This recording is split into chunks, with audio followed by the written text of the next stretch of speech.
Jim Hackett, Ford CEO, thank you very much for having us, and congratulations on the Mustang Mach E. Will it turn a profit? This will make a contribution margin, which is your revenue minus your cost, on vehicle number one. So that's surprising a lot of people because electrics have not had a history of making money. But this will. Now, of course, the amortization of the development, once you get that behind, it's totally profitable. We have to cover the cost of the invention. So how have you done that, though? I mean, what kind of margins are you expecting on the Mach E vis-a-vis your existing bestsellers? Well, I can answer it this way.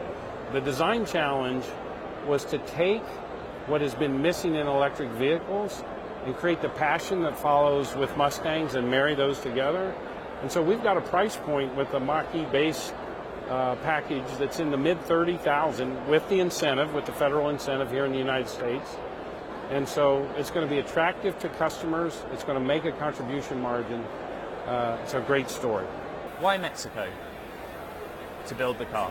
So Mustangs, 100,000 Mustangs are made in the United States in Flat Rock, Michigan. When it came time to build the EV, you have to build a different kind of factory, so we didn't want to complicate the two lines together. As we start to adopt more electric vehicles, we had capacity down there. We have no capacity in the United States. We're going to add electric capacity here in the United States, and they'll be building other electric platforms. Was it a difficult consideration on that location? I mean, what kind of blowback essentially are you expecting from the administration, from Americans who may may have wanted that car to be built in the United States? The Ford Motor Company has a distinct advantage in the world of automotive manufacturing in the United States. We employ more workers, making a higher percentage of our vehicles for North America than any of our competitors, by a wide margin, actually. This is why the UAW agreement was really designed and settled in 3 days. And in that, we had deep conversations with our partners and said, we've got a lot of commitments that we're now making to the United States. They saw more of the advanced portfolio. They were very happy about this. And did that include any conversations with government at any level as well? Well, you know, it's our policy to not surprise anyone. So we let everyone know what's going on.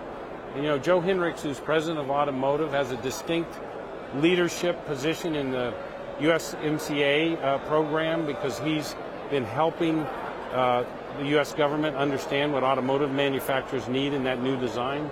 I was just in a social setting with one of our congressmen, two of our congressmen yesterday at a football game.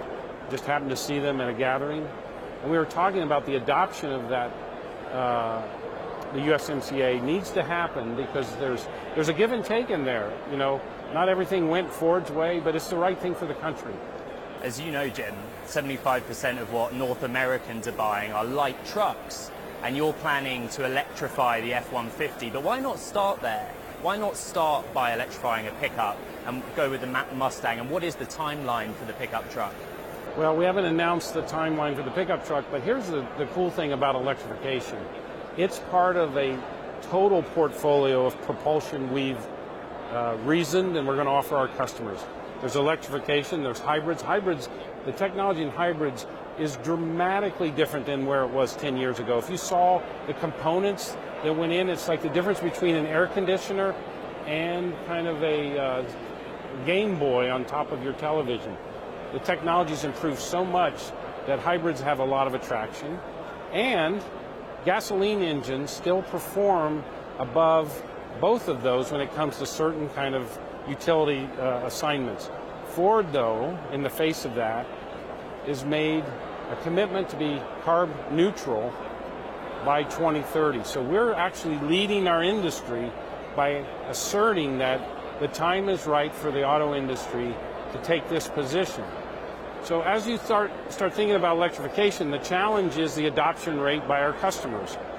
It's less than 5% today. Well, what about geography? Because the first phase of Mustang Mach E is the US and Europe. Talk to me about Asia, and in particular, perhaps China. What do you see for that region in terms of electrifying your fleet? I'm smiling. You're smiling? Yeah, because China's got a mandate for electrification, so the Mach E has a role in that application.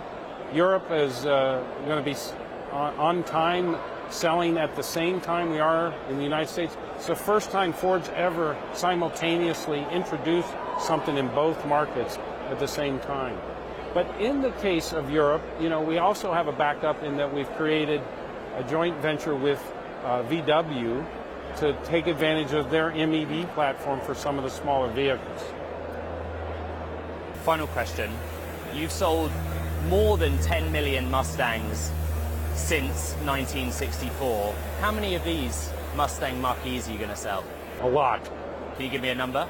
Well, you just got to sit tight with that, because here's the neat thing that we will tell you.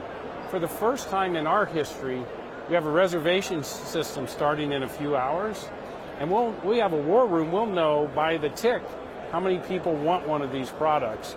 And so that's kind of a future of the way you will see demand. We'll actually have a much better picture, and we'll be sharing that, of course, as we start to hear the news. Jim Hackett, Ford CEO, thank you for having us at the unveil of the Mustang Mach E.